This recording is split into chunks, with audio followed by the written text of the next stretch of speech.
السلام عليكم ورحمة الله وبركاته. الله يحميكم ويحمينا ويسعدكم ويسعدنا. رجعنا بحلقة جديدة اليوم وطبخة جديدة من اختراعاتي. فاليوم قلنا شو بدنا نطبخ، فطلعت على جنينة وشفت باذنجانات بوشي ظريفة، من الأسود ومن البنفسجي من الياباني، وعنا فلفلة كمان وبصل. فخطر ببالي ساوي أكلة باذنجان وسبانخ بالكاري، خفيفة وظريفة ونباتية.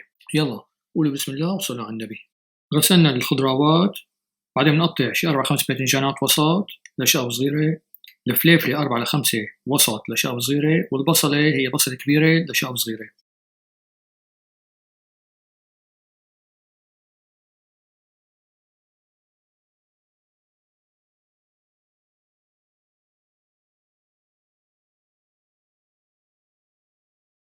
هلا بنحط بالطنجرة 5-6 معالق زيت نباتي على نار وسط.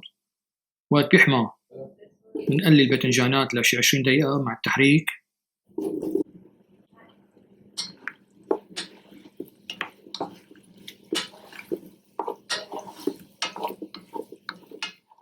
بعدين بنقيمه على جنب.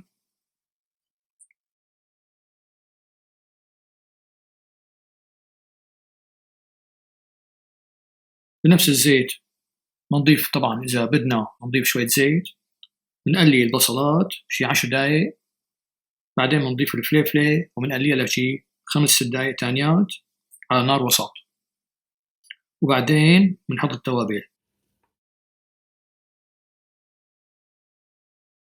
معلقة كبيرة كاري، معلقة كبيرة كركم، معلقة كبيرة garam مسالة، و3 معالق صغار معجون الثوم والزنجبيل. وبنحرك لشي 5 دقايق.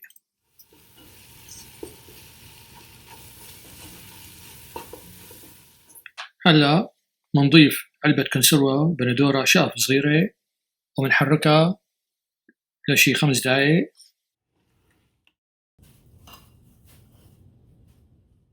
بعدين إذا عندكم بندورة تازة ظريفة كمان بصير بنضيفها كمان. فأنا لقيت عندي بندورة كرزية ظريفة فقطعتها وضفتها للطنجرة كمان على نار وسط ل5 دقايق تانيات.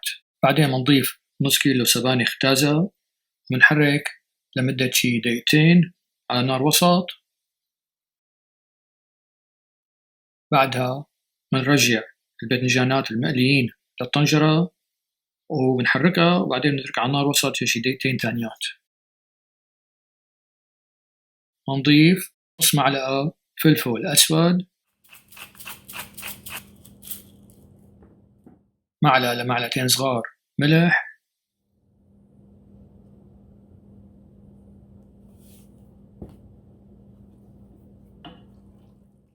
بنحرك ونغطي الطنجرة لشي دقيقتين. بتكون هيك خلصت الأكلة إن شاء الله.